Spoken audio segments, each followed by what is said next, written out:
Olá pessoal, eu sou o Dr. Francis Vinícius. Hoje eu vou falar para você sobre algo incrível, a conexão entre o cérebro e o intestino.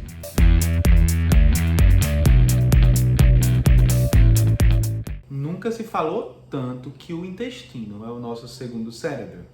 Isso virou até um clichê, mas antes de clichê é uma verdade indiscutível.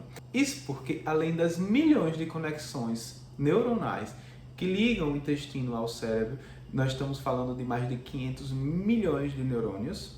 Grande parte da serotonina, um neurotransmissor importantíssimo para a nossa felicidade, é fabricada lá no intestino. Além de 50% da dopamina, que é outro neurotransmissor bastante importante para a nossa felicidade. Isso explica porque alguns distúrbios psiquiátricos, como a depressão, por exemplo, estão relacionadas ao status da função intestinal. Você já notou que quando você está mais deprimido, você sente um aperto na barriga, uma angústia e fica difícil de controlar o intestino? Se nós pararmos para pensar na doença depressão, vem uma outra discussão. Qual é o motivo dela? Nós sabemos que tem muito a ver com a concentração de neurotransmissores na sinapse, ou seja, no espaço entre um neurônio e outro. Nós podemos ter um déficit na produção do neurotransmissor, mas nós podemos ter também uma expoliação desse neurotransmissor, de modo que é importante investigar por que o problema está ocorrendo. Pessoas com desequilíbrio de neurotransmissores, sejam elas deprimidas ou ansiosas, têm maiores problemas gastrointestinais, como gastrite, síndrome do intestino irritável, por exemplo.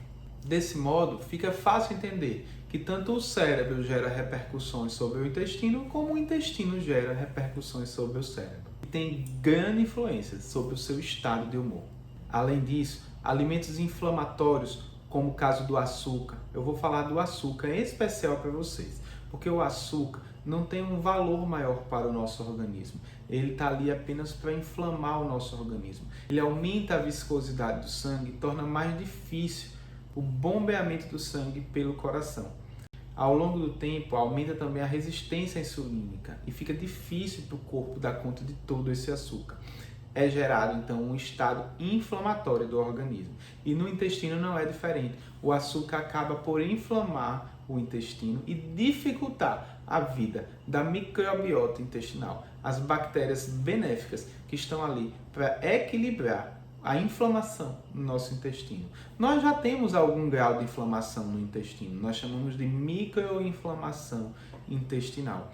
Mas quando a gente exagera nos alimentos inflamatórios, como o açúcar, como os laticínios derivados, por exemplo, nós acabamos desviando essa equação para o lado da inflamação. E se eu tenho dano sobre a microbiota, eu também desregulo neurotransmissores e acabo afetando o funcionamento da mente. Então, se quisermos cuidar do nosso cérebro e da nossa memória, temos que olhar com carinho para a nossa flora intestinal. Ingerir alimentos que favoreçam o crescimento de bactérias benéficas e, quando necessário, podemos também usar probióticos. Dessa forma, ocorrerá uma otimização dos níveis de neurotransmissores. É claro que, com uma flora funcionante, eu vou fornecer os nutrientes necessários à formação desses neurotransmissores e vou ter uma melhora do meu humor. Com isso, vai haver um resgate da autoestima. Você vai ver que está dando certo e vai praticar o autocuidado em outras áreas da sua vida. Cuidando-se mais, você vai reduzir o nível de inflamação subclínica através da prática de atividade física, alimentação funcional, higiene do sono e bons hábitos, evitando fumar e o consumo de bebidas alcoólicas. O resultado de tudo isso é um envelhecimento mais saudável e sustentável. Afinal, a vida foi feita para a gente viver da melhor forma. E controlar a mente faz parte desse processo. Nós precisamos criar condições ideais para que isso aconteça. Se você gostou de saber mais sobre essa incrível conexão entre o cérebro e o intestino, deixe o seu like e compartilhe esse vídeo.